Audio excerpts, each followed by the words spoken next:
Saudações a vocês que acompanham este canal, sejam bem-vindos ao PLME número 17.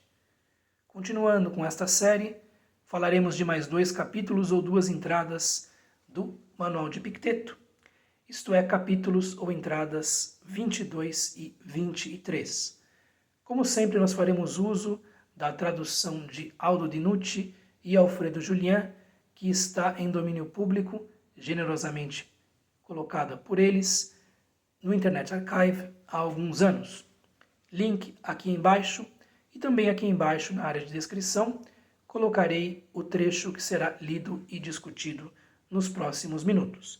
Então vejamos o que Epicteto nos diz neste ponto do seu manual, tais como suas palavras foram registradas por Flávio Arriano. 22.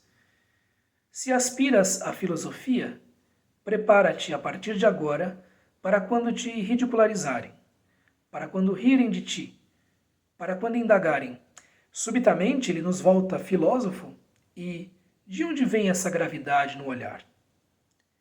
Não adquiras tal gravidade no olhar, mas como quem é designado a esse posto pela divindade, agarra-te às coisas que se afiguram as melhores para ti.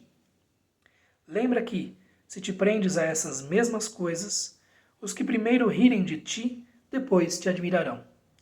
Mas se te deixares vencer por eles, receberás as risadas em dobro. 23. Se alguma vez te voltares para as coisas exteriores por desejares agradar a alguém, sabe que perdeste o rumo.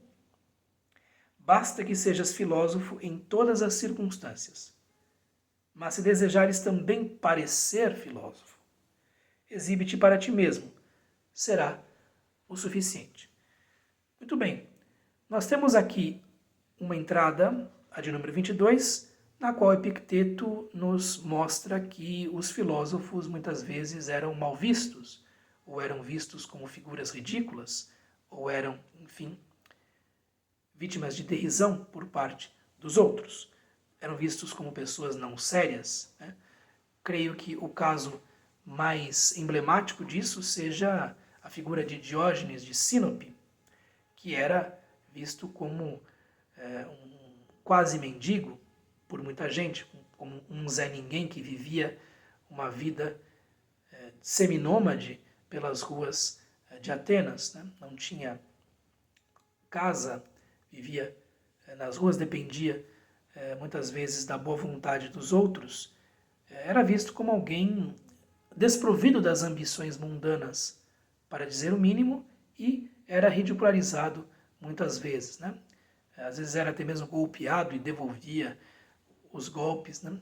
Eu gosto muito de uma história, de uma anedota, das mais breves. Alguém pergunta para ele: Diógenes, Deus existe? E ele responde: existe e não gosta de você. Eu gosto muito dessa anedota.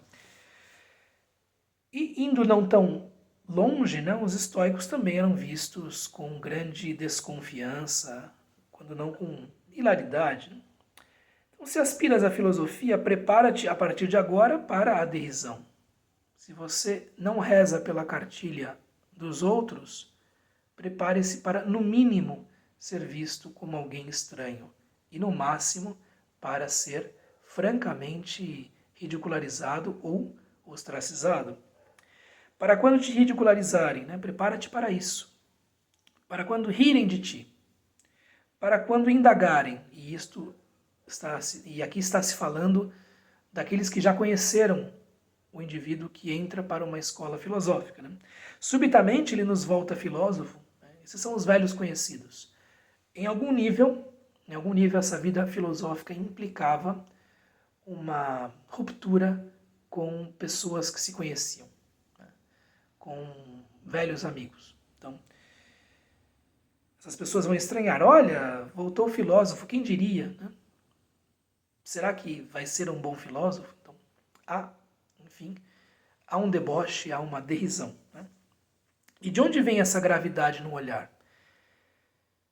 Muitas vezes a ideia de dedicar-se à filosofia está acompanhada de certos trejeitos, certos cacuetes, né? Certas poses, coisas que, enfim, são vistas com hilaridade, né, enfim, com um certo ridículo, né? Então, é comum ver filósofos que fumam cachimbo, que fumam charuto, né?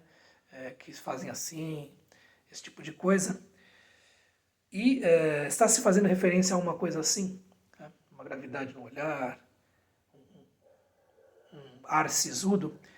Na verdade, aqui fala-se das sobrancelhas mesmo, né? Fala-se do senho, né? No trecho em grego. Então você aí com um senho carrancudo, grave, né? De onde é que vem isso? Né? E Epicteto vai dizer, bom, não seja um desses que posam, né? Não adquiras tal gravidade no olhar, não faça isso, né? Ok? Não faça isso. Mas, como quem é designado a esse posto pela divindade, isto aqui é uma visão muito típica de Epicteto, né? O filósofo, de uma certa maneira, se aproxima de Deus ou dos deuses, está mais perto do bem, ou faz um esforço para estar mais perto do bem do que o comum dos mortais, o comum dos homens, e por isso há uma espécie de missão divina nessa vida filosófica. Lembremos-nos sempre de que a filosofia, sobretudo helenística, era uma maneira de viver. Né? Não era apenas uma doutrina ou um conjunto de conhecimentos ou uma discussão, mas era um corpo de conhecimentos que se procuravam colocar em prática. E isso distinguia, para aqueles que de fato conseguiam praticar a filosofia, os filósofos de outras pessoas, né? Agarra-te às coisas que se afiguram as melhores para ti. Então, fique em adesão às coisas que lhe pareçam melhores. E as coisas que lhe pareçam melhores, tais quais a filosofia as preconiza, ou as explica, ou as propõe. Né? Então, o que são as coisas boas? São os bens interiores.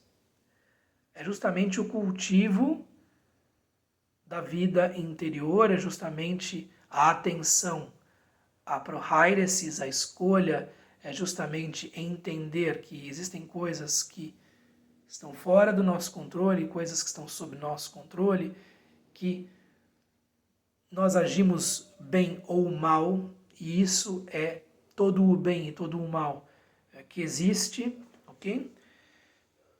É aí que está aquilo que se afigura o melhor para o indivíduo em questão. Lembra que, se te prenderes a essas mesmas coisas, os que primeiro rirem de ti, depois te admirarão.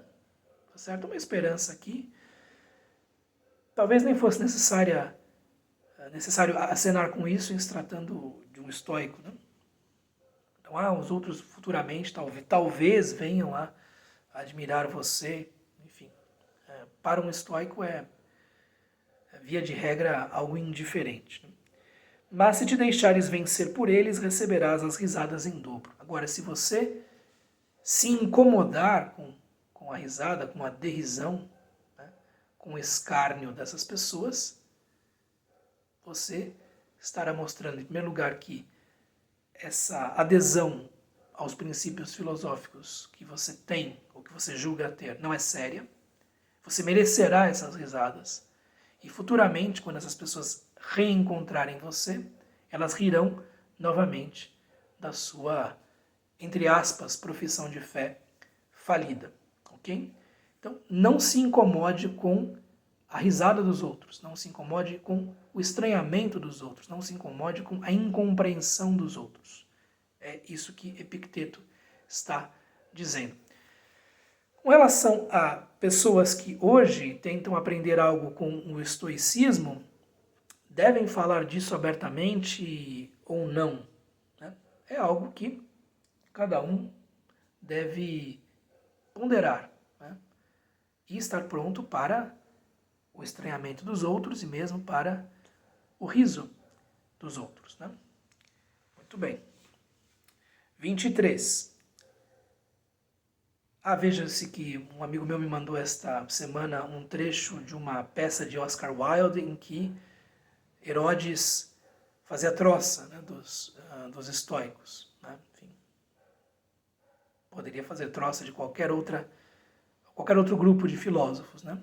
Enfim, dizendo que eram broncos e sempre estavam prontos a se matar, coisas do tipo, que eram perfeitamente ridículos, etc. Epicteto não se importaria minimamente com isso. 23. Se alguma vez te voltares para as coisas exteriores por desejares agradar a alguém, bom, o que é exterior é o efremin, não é encargo nosso, não depende de nós, está fora de nosso poder, fora do nosso controle.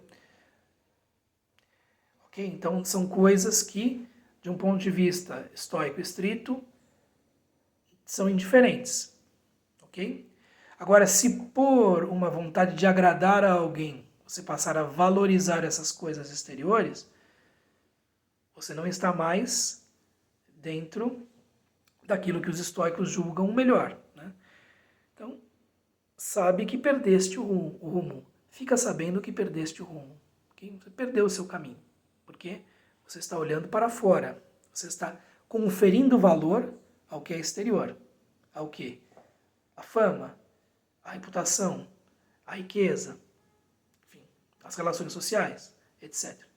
Sendo que para os estoicos o que importa é como você faz uso, por assim dizer, dessas coisas exteriores. Então, ser rico ou não ser rico, para os estoicos é um indiferente. Fazer um bom uso da riqueza ou um bom uso da pobreza é que é o verdadeiro campo de ação da filosofia.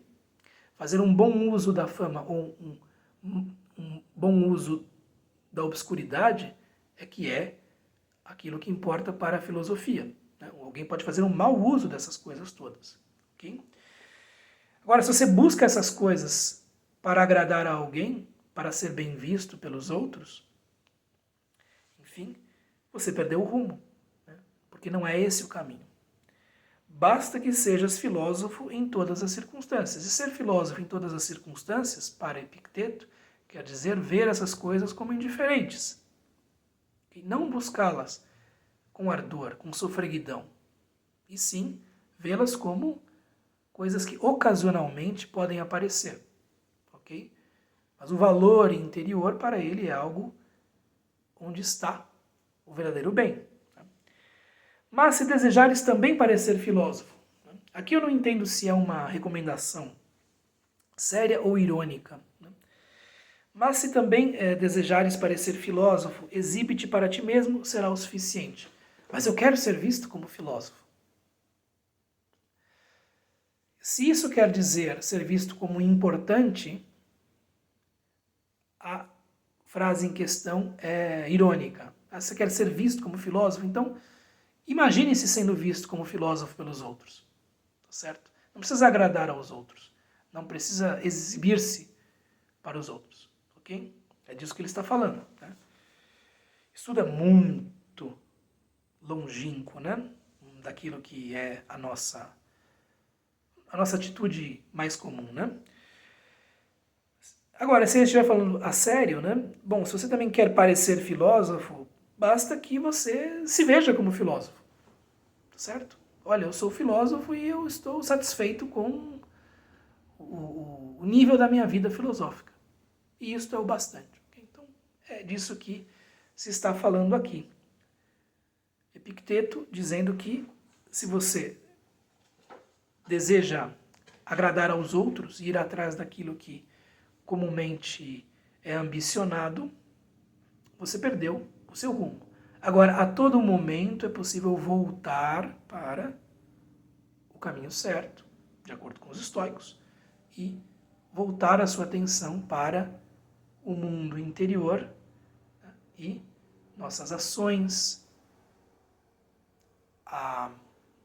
enfim, os nossos juízos, né? E aí, a partir daí, ter uma existência filosófica. É o que eu tinha a lhes dizer, eu agradeço a atenção. Se gostou do vídeo, curta, né? Inscreva-se no canal, faça todas as coisas que são de praxe nesses casos. Até mais. Tchau, tchau.